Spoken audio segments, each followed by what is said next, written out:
মালয়েশিয়ার রাজধানী কুয়ালালামপুর। আধুনিকতা আর প্রাচুর্যের মোড়কে সাজানো অদ্ভুত এক শহর। গত 3 দিন ধরে এই শহরের প্রতিটি কোণাকে ছুঁয়ে দেখার পর এবার পালা কুয়ালালামপুরকে বিদায় জানাবার। আমার আগের এপিসোডগুলো যদি আপনাদের না দেখা হয়ে থাকে তাহলে উপরের লিঙ্কে ক্লিক করে দেখে নিন কুয়ালালামপুর ভ্রমণের আগের 7টি পর্ব। আর যদি ভালো লাগে তাহলে রিকোয়েস্ট করব এই ছোট্ট চ্যানেলটাকে সাবস্ক্রাইব করে উৎসাহিত করবেন এই রকম আরও অনেক ট্রাভেল ভিডিও বানাবার জন্যে। তাহলে চলুন বেরিয়ে পড়ি নতুন গন্তব্যের উদ্দেশ্যে।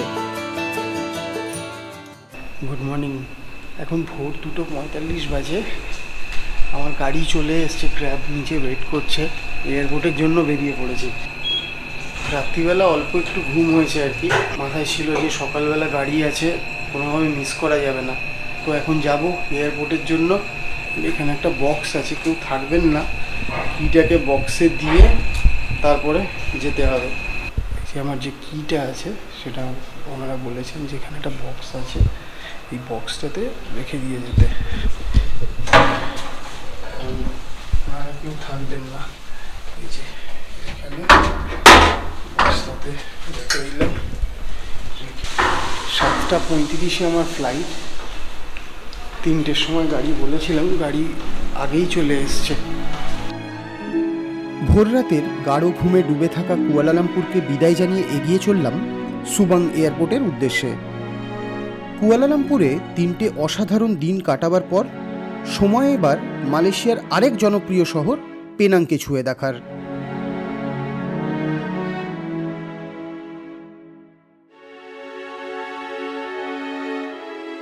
আমি চলে এসেছি সুবাং এয়ারপোর্টে। 20 মিনিটের বেশি লাগলো না।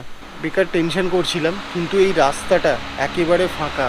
সেটা একটা কারণ যে রাত্রির এখন 2:30 বাজে, কিন্তু আরেকটা কারণ হচ্ছে এখানে কোনো পাবলিক ট্রান্সপোর্ট নেই। ক্র্যাবই হচ্ছে আপনার কাছে অনলি অপশন। তাড়াতাড়ি চলে এসেছি, কিন্তু তাড়াতাড়ি চলে আসাটাই উচিত।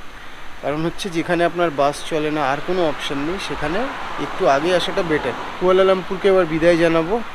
যাই ভেতরে ঢুকে দেখি, কারণ আমি ছাড়া এয়ারপোর্টে আর কাউকে দেখতে পাচ্ছি না। একটু কফি খেতে হবে। দেখি এখানে একটা দোকান খোলা আছে। Hello, do you have coffee? আরও একটা নতুন জিনিস, এই সুবাং এয়ারপোর্ট কিন্তু 4টের সময় ওপেন হয়। তো এখনও 1 ঘন্টা ওয়েট করতে হবে, তারপর এয়ারপোর্ট ওপেন হবে। মানে আমি এরকম এয়ারপোর্টে যাইনি যেটা আর কি বন্ধ থাকে এবং একটা টাইমে কেউ এসে খোলে। মানে আর কি করছি, কেউ এসে খোলে না, কিন্তু এরকম এয়ারপোর্টে আমি যাইনি যেটা বন্ধ থাকে অ্যাকচুয়ালি। তো যাই হোক, এখন আমি কফি নিয়ে নিয়েছি, গরম গরম নেসক্যাফে। এই দোকানটার যে ভাই আছেন উনি নেপাল থেকে, ওনার সাথে কথা হচ্ছিল। উনি বললেন 4টের আগে তো খুলবে না, আপনি এখানে বসে কফিটা খান। তাহলে চলুন আগে গরম গরম কফিটা খেয়ে নেওয়া যাক, কারণ না হলে ঘুমটা ভাঙবে না। এই যে একদম গরম গরম নেসক্যাফে।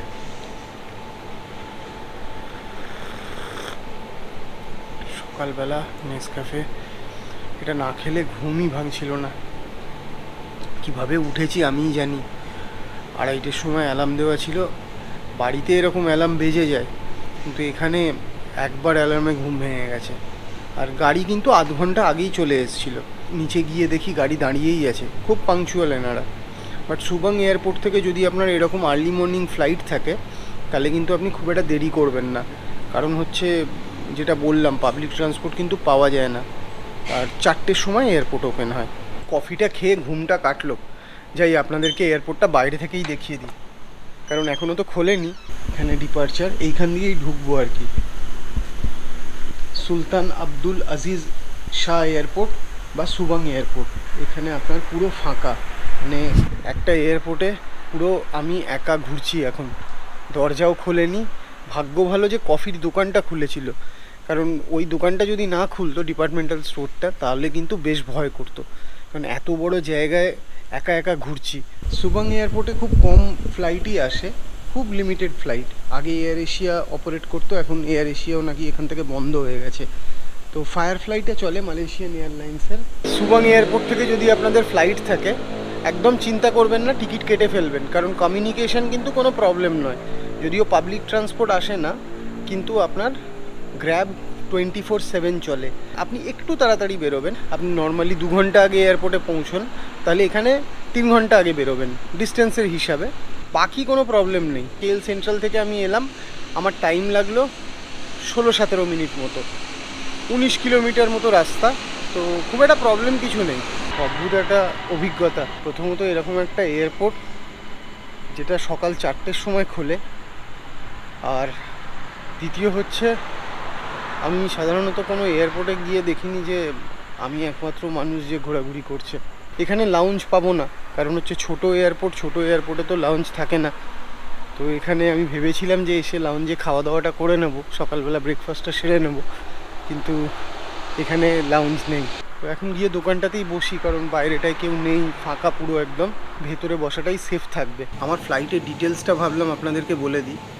আমার এখান থেকে টাইম লাগবে পেনাং যেতে ফ্লাইটে 1 ঘন্টা 5 মিনিট, আর ফ্লাইটের জন্য আমি দিচ্ছি 2272 টাকা মতো। ফ্লাইটে যে কেবিন লাগেজটা সেটা 7 কেজি, আর চেক ইনটা আপনার 10 কেজি। 10 কেজি কিন্তু 15 কেজি বা 30 কেজি নয়। আমি আগোডা থেকে ফ্লাইটটা কেটেছি, ফায়ারফ্লাইয়ের ফ্লাইট। তো এই ফায়ারফ্লাই যে কোম্পানিটা, এটা কিন্তু মালয়েশিয়ান এয়ারলাইন্সেরই একটা পার্ট। এই পেনাং হলো কিন্তু মালয়েশিয়ার কালচারালি রিচ আর ভাইব্রেন্ট একটা জায়গা।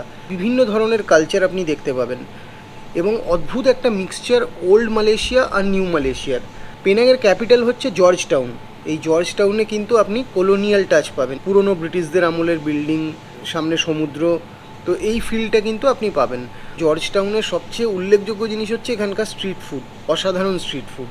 মালয়েশিয়ার বেস্ট স্ট্রিট ফুড এখানে পাওয়া যায়। পেনাং অবস্থিত হচ্ছে মালয়েশিয়ার নর্থ ওয়েস্টার্ন কোস্টে, আর পাশেই রয়েছে স্ট্রেটস অফ মালাক্কা। আর এই জর্জ টাউন শহরটা তৈরি করেছিলেন 1786 সালে captain Francis light, British east India কোম্পানির। 2008 সালে জর্জ টাউনকে ওয়ার্ল্ড হেরিটেজ সাইটের তকমা দেওয়া হয়। কারণটা হচ্ছে এখানকার well preserved colonial architecture plus multicultural আর্কিটেকচারের জন্য। আর কিছুক্ষণের মধ্যেই, আর 4টে বাজতে চললো, এয়ারপোর্ট খুলে যাবে এবং সোজা পেনাংয়ের উদ্দেশ্যে রওনা দেবো। এবার এয়ারপোর্টে ঢুকে যাচ্ছি। বাইরে বসে থেকে লাভ নেই, 4টের সময় এয়ারপোর্ট খুলে গেছে। এয়ারপোর্টে ঢুকে এখন ডিপার্চারের দিকে যাব। পুরো এয়ারপোর্টে আমি একা, ফাঁকা এখনও পর্যন্ত। না, ওদিকে 2-1জনকে দেখতে পাচ্ছি। আমার ফ্লাইট হচ্ছে 7:20 ছিল ইনিশিয়ালি, এখন 7:35 করে দিয়েছে। 15 মিনিট ডিলে হয়ে গেছে। তো অসুবিধা নেই, তার জন্য বিশাল কোনো ডিফারেন্স হবে না। এখানে দেখুন স্টারবাকসও আছে। ব্র্যান্ড কিন্তু সমস্তই আছে, সমস্ত বড় বড় ব্র্যান্ড আছে। এখানে আপনার খাবার জায়গাও আছে, বসে আপনি খেতে পারেন, কিন্তু খোলেনি দোকান। আমি যতটা ছোট ভেবেছিলাম ততটা ছোট এয়ারপোর্ট নয়, যথেষ্টই বড় এয়ারপোর্ট। এইরকম ফাঁকা এয়ারপোর্টে আপনার ঘোরার অভিজ্ঞতা আছে? আমার ফার্স্ট টাইম। আপনাদের যদি থাকে, কোথায় এরকম ঘুরেছেন ফাঁকা এয়ারপোর্টে, কমেন্ট করে জানান। এখানে আমার ফ্লাইটের ডিপার্চারের জন্য গেট নাম্বার 6-এ যেতে হবে। তো এখনও তো ব্যাগেজ কাউন্টার খোলেনি, এখনও টাইম বিস্তর আছে। এখানে বসে একটু ওয়েট করা যাক, একটু বাদে খুললে তখন সিকিউরিটি চেক, তারপরে লাগেজ দিয়ে ভেতরে যাব। সিকিউরিটি চেক করে এবার ঢুকে যাচ্ছি ভেতরে। তো 7:30টার সময় ফ্লাইট। নতুন এয়ারপোর্ট, দেখি এই এয়ারপোর্টটায় আগে আসা হয়নি, আগেরবার কেএল এয়ারপোর্ট দিয়ে গেছিলাম। এখানে একটা খুব সুন্দর জিনিস দেখলাম, খাবার দাবারের ভেন্ডিং মেশিন দেখেছি, বাট বইয়ের ভেন্ডিং মেশিন দেখিনি। এখানে কিন্তু এই যে বইয়ের ভেন্ডিং মেশিন আছে, আপনারা এখান থেকে সিলেক্ট করে পছন্দ মতো বই কিনতে পারেন। খুব ভালো উদ্যোগ এটা। এখনও অনেক টাইম আছে, বাইরে এখনও পুরো ফুল অন্ধকার। এখন ভোর 5:30 বাজে। পুরো হ্যাসেল ফ্রি ছিল, মানে কোনো অসুবিধে হয়নি। বোর্ডিং পাসও সঙ্গে সঙ্গে পেয়ে গেছি। রিকোয়েস্ট করলাম উইন্ডো সিটের জন্য, কারণ আগে থেকে যদি উইন্ডো সিট বুক করতাম তাহলে এক্সট্রা টাকা দিতে হতো। তো আমি ওনাদেরকে বললাম উইন্ডো সিট পাওয়া যাবে কি না, আমি ছবি তুলবো। তো ওনারা করে দিলেন উইন্ডো সিট। ফ্লাইট বোর্ড করতে যাচ্ছি সুবাং এয়ারপোর্ট থেকে, আর বম্বার্ডিয়ার ফ্লাইট দিয়েছে, ছোটো ফ্লাইটগুলো, propeller right.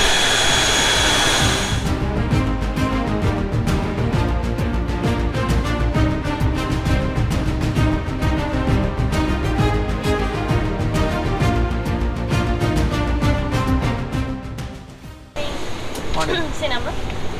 14A. 4D. Yeah, 14A. 14A. 148. Yeah. Should be. Yeah. Yes, sir. Yeah, 148. ফ্লাইটে বসে গেছি। অনেক দিন বাদে বম্বার্ডিয়ার এয়ারক্রাফট, মানে ওই ছোটো ছোটো এয়ারক্রাফটগুলো, বম্বার্ডিয়ারই তো বলে। যদি ভুল বলি আপনারা বলুন অ্যাকচুয়ালি এটাকে কী বলে, আমার মনে নেই। তো এই বম্বার্ডিয়ার এয়ারক্রাফটগুলো করে আমি বাগডোগরা থেকে এসেছিলাম কলকাতাতে। এখন আবার কেএলের সুমন এয়ারপোর্ট থেকে যাচ্ছি পেনাং। আগে আমার এই ফ্লাইটগুলো দেখলে বেশ ভয় করতো, মনে হতো এই প্রপেলারগুলো যেতে যেতে থেমে যাবে আর ফ্লাইটটা একদম সোজা উপর থেকে নিচে।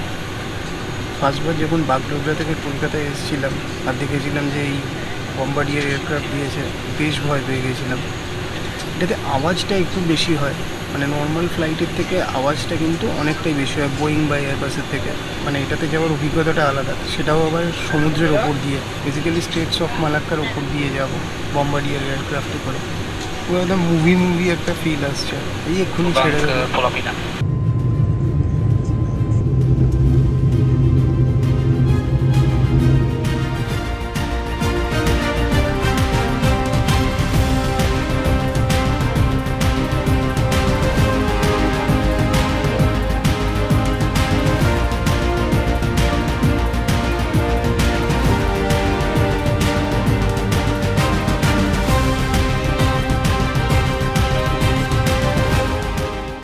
পৌঁছে গেছি পেনাংয়ে। Welcome to Penang.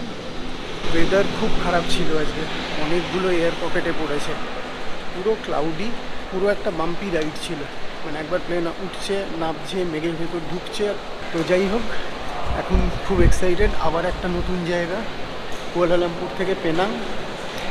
ফায়ারফ্লাইয়ের ফ্লাইট বেশ ভালো, মানে এইটুকু টাকার মধ্যে তারা কিন্তু রিফ্রেশমেন্টেরও ব্যবস্থা করেছে। একটা বাদামের প্যাকেট দিয়েছিল আর একটা ছোটো কুকিজ দিয়েছিল, আর নামবার সময় আবার একটা বাদামের প্যাকেট দিল। ভাল লাগলো এটা। এই যে এই প্যাকেটটা দিয়েছে।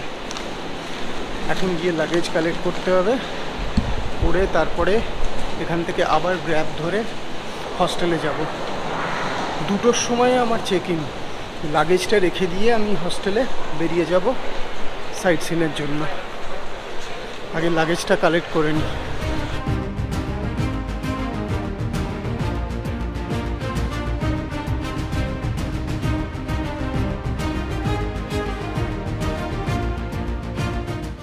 পেনাং এয়ারপোর্টের বাইরে এই যে দাঁড়িয়ে আছি পার্কিংয়ে, গ্র্যাব বলেছি, 25 রিঙ্গিত মতো লাগছে, হস্টেলে ছেড়ে দেবে। এটার বাইরে যে এইরকম আপনার পার্কিং আছে, এইখানে আপনি দাঁড়াবেন। Hailing pick up point. আমার গাড়ি চলে এসছে, বাস উঠে যেতে হবে।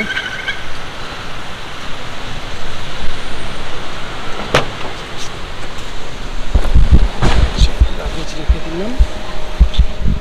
হ্যালো।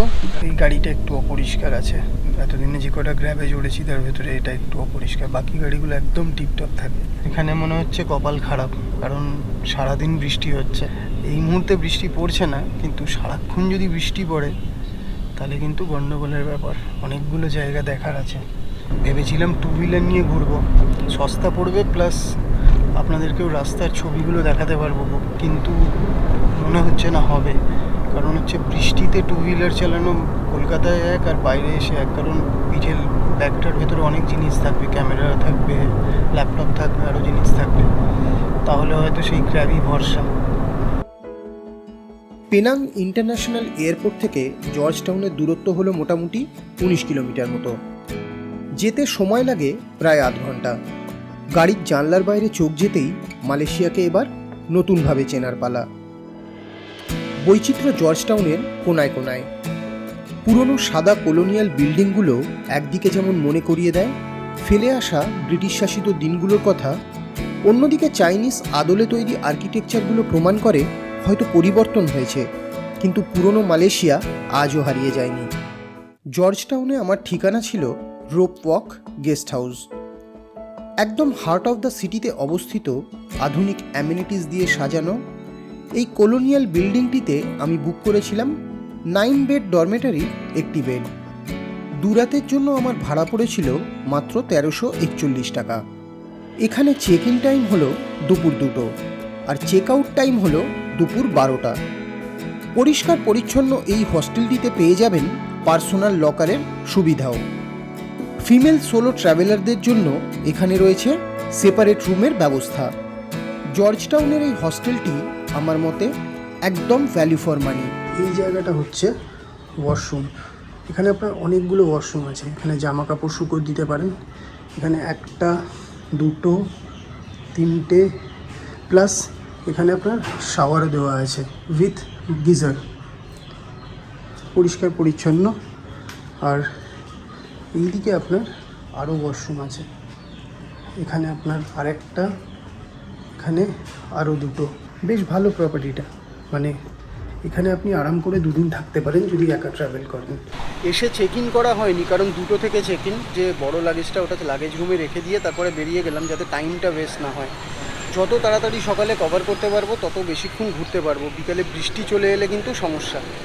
তো এখন গাড়ির জন্য ওয়েট করছি, আর 8 মিনিটে আসবে।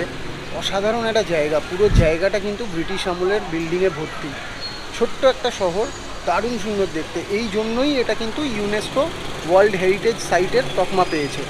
আমি আপনাদেরকে পুরো জর্জ টাউন ঘুরে দেখাবো। এখন আগে কিন্তু দূরের জায়গাগুলো কভার করে নিই। বাটু ফিরিঙ্গি ব্রিজ আছে, ফ্লোটিং মস্ক আছে, সমস্ত একে একে আপনাদেরকে দেখাচ্ছি। এখানে একদিনে 2 হুইলারের জন্য এনারা 35 থেকে 40 রিঙ্গিত চার্জ করেন। আর ফুয়েল যেটা থাকে সেটা ঠিক আছে, প্লাস আপনাকে ভরে নিতে হবে। আর যতটা ফুয়েল থাকে ততটাই রিফুয়েল করে আপনাকে ফেরত দিতে হবে। জর্জ টাউন থেকে গ্র্যাব ক্যাব ধরে এবার চললাম পেনাং আইল্যান্ডের একদম উত্তর পশ্চিম দিকে অবস্থিত এখানকার সবচেয়ে জনপ্রিয় বিচ বাটু ফিরিঙ্গির উদ্দেশ্যে। দূরত্ব মোটামুটি 16 কিলোমিটার মতো, আর গাড়িতে টাইম লাগে প্রায় 30 মিনিট। গ্র্যাবে ফেয়ার ওঠে মোটামুটি 21 রিঙ্গিত মতো। সমুদ্রের গা ঘেঁষে 8 ঘন্টার এই প্লেজার ড্রাইভটা কিন্তু আপনার মনে থাকবে বহুদিন। চলে এসেছি বাটু ফিরিঙ্গি বিচে। আজকে আমি 2 হুইলারের ঝামেলাটা রাখলাম না, কারণ এত এনার্জি কম লাগছে। তো এসে এখানে দোকানে ঢুকে আগে খাওয়া দাওয়া করছি। একটা এগ মেয়োনিজ স্যান্ডউইচ নিয়েছি, আর একটা হট ক্যাপেচিনো নিয়েছি। আমার টোটাল পড়লো হচ্ছে 10 রিঙ্গিত মতো, মানে 200 টাকা। খেয়ে এনার্জিটা বাড়িয়ে তারপর আপনাদেরকে গিয়ে দেখাচ্ছি বাটু ফিরিঙ্গি বিচ।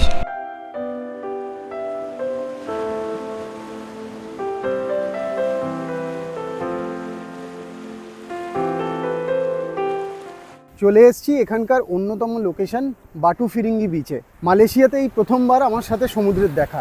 জর্জ টাউনে যে কটা ঘোরার জায়গা আছে তার ভেতরে কিন্তু এই বাটু ফিরিঙ্গি বিচ হচ্ছে অন্যতম।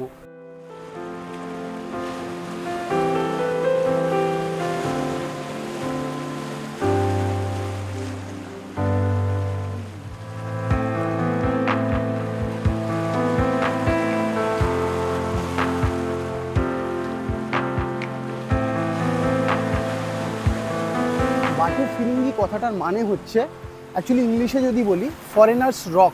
এখানে বিচটা তো অসাধারণ, আমি আপনাদেরকে দেখাচ্ছি ঘুরে। তার সাথে বিভিন্ন রকম ওয়াটার স্পোর্টস হয় এখানে। আপনি জেট স্কিং বলুন, প্যারাসেলিং বলুন, বোটে করে আপনি ঘুরতে পারেন, সমস্ত কিছু কিন্তু এখানে অ্যাভেলেবেল আছে। ইভেন হর্স রাইডও আপনি এখানে করতে পারেন। এই বাটু ফিরিঙ্গি বিচ আপনার জর্জ টাউনের নর্থ ওয়েস্টার্ন, মানে উত্তর পশ্চিম দিকে অবস্থিত একটা অসাধারণ সেক্লুডেড বিচ এটা। আর রাত্রিবেলা এই বাটু ফিরিঙ্গি বিচের কাছে কিন্তু একটা সুন্দর নাইট মার্কেট বসে। আপনি যদি সন্ধ্যের সময় আসেন তাহলে এই বিচ থেকে কিন্তু আপনি একটা অসাধারণ সানসেটের সাক্ষী থাকতে পারেন। এখানে থাকারও জায়গা আছে। আপনারা যদি বাটু ফিরিঙ্গি বিচে এক রাত থাকতে চান তাহলে এই বাটু ফিরিঙ্গি বিচের কাছাকাছি যে থাকার জায়গাগুলো আছে সেখানে কিন্তু আপনারা বুকিং করে নিতে পারেন।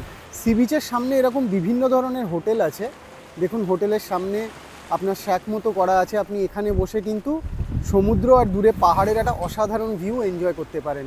এখানে আমার পিছনে এই যে বোটগুলো রাখা আছে, এইগুলোতে করেই কিন্তু ওয়াটার স্পোর্টস অ্যাক্টিভিটিগুলো হয়। আপনাদের হাতে যদি টাইম থাকে আপনারা অবশ্যই কিন্তু ওয়াটার স্পোর্টস অ্যাক্টিভিটিগুলো এক্সপ্লোর করতে পারেন। সামনে পাহাড়গুলোর ওপরে মেঘ করে এসছে, যে কোনো সময় বৃষ্টি নামবে, কিন্তু ভিউটা জাস্ট দেখুন। আজকে রোদটা না থাকার জন্য হাঁটতে কিন্তু কোনো অসুবিধে হচ্ছে না। আমি যদি আমার ক্লান্তিটা ছেড়ে দিই তাহলে কিন্তু আজকে পারফেক্ট ওয়েদার হচ্ছে ঘোরার জন্য। আর এইরকম একটা রোম্যান্টিক বিচে ঘোরার মজাটাই আলাদা এইরকম ওয়েদারে।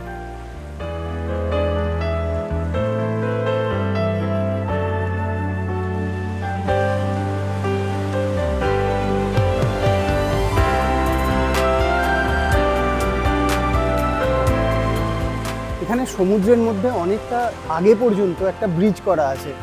এই ব্রিজটার ওপরে কিন্তু জল চলে আসে, যখন জল বেড়ে যায় এটা কিন্তু জলের নিচে চলে যায়। এটা সামনেটায় গিয়ে আপনি খুব সুন্দর সমুদ্রটা কিন্তু একটা 360 ডিগ্রি ভিউ নিতে পারেন। কি অসাধারণ লাগছে, দূরে পাহাড় আর জলের ওপরে ঠিক কালো মেঘ, কালো জল আর কালো মেঘ পুরো একসাথে মিশে গেছে। অসাধারণ একটা টাইম। অদ্ভুত একটা সুন্দর বিচ। আগের বারও যখন দেখেছিলাম তখনই ভালো লেগে গেছিলো, এখনও ঠিক সেম চার্ম আছে। কেন বারবার বিদেশ যাই আমাকে অনেকে জিজ্ঞেস করে, এই এক্সপিরিয়েন্সগুলোর জন্য। টাকা পয়সা বাকি সমস্ত কিছু আসবে যাবে, ইনকাম হবে, খরচা হবে, কিন্তু এই এক্সপিরিয়েন্সগুলো কিন্তু সবসময় মনে থেকে যাবে। এই এক্সপিরিয়েন্সগুলোকে কিন্তু দাম দিয়ে বিচার করা যায় না। এরকম জায়গায় ঘুরতে ঘুরতে মনে হয় যে লাইফের প্রত্যেকটা দিন যদি এরকম হতো, এই এত টেনশন, এত স্ট্রেস, আর এখানে দেখুন এত শান্তি। আমার মনে হয় শান্তি সবচেয়ে দামি, শান্তি টাকা দিয়ে কেনা যায় না। আমি এখনও বুঝতে পারি না যে এই যুদ্ধগুলোর কারণ কী। একটা দেশ আরেকটা দেশকে আক্রমণ করছে, আরেকটা দেশ আরেকটা দেশের ওপর বম্বিং করছে। মানুষ পয়সা দিয়ে অস্ত্র বানাতে পারে, কিন্তু পয়সা দিয়ে এই শান্তিটা কোনো দিন বানাতে পারবে না।